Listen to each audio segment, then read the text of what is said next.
അച്ഛനൊക്കെ ഒരു വിചാരമുണ്ട്, പായസം ഉണ്ടാക്കാൻ അങ്ങനെ കഴിഞ്ഞിട്ട് ആൾക്കാരല്ലോ എന്ന്. ഇന്ന് നമുക്ക് നോക്കാം ആരാ നന്നായിട്ട് പായസം ഉണ്ടാക്കുന്നതെന്ന്. അയ്യടാ, എന്റെ അച്ഛനാ ബെസ്റ്റ്. നമുക്കിത് നോക്കാട്ടാ. അച്ഛനാണോ ഞാനാണോ നന്നായിട്ട് പായസം ഉണ്ടാക്കുന്നത്?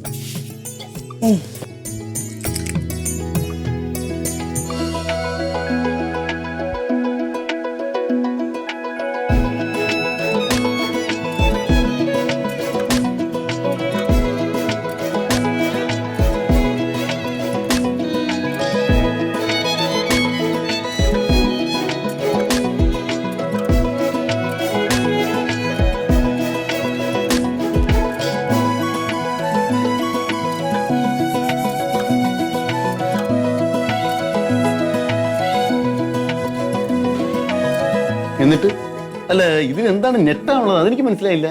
എടാ, മധുരമുള്ള ഈ സാധനം ഉണ്ടാക്കുമ്പോ കൈപ്പേറിയ അനുഭവത്തിന്റെ കഥയാണ്. രണ്ടുകളക്കട അല്ല, രുചി ഒന്ന് നോക്കൂ. മാറ ആ, ഫോൺ അടിക്കുന്നു. എടുക്കടാ. കട്ടെ. അയ്യോ, കട്ടായി. അല്ല, ഈ നെട്ടിക്കുന്ന സംഭവം എന്താണെന്ന് എനിക്ക് മനസ്സിലായില്ല. എടാ, നമ്മളിപ്പോ പാൽപ്പായസം ഉണ്ടാക്കുകയല്ലേ? അതെ.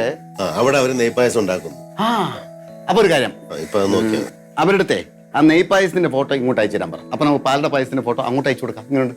എടാ, ഇത്ര പെട്ടെന്ന് അങ്ങോട്ടും ഇങ്ങോട്ടും അയക്കാൻ ഇത് വാട്സാപ്പ് മെസ്സേജ് അല്ല, പായസമാണ്, സമയം എടുക്കും. ശരി.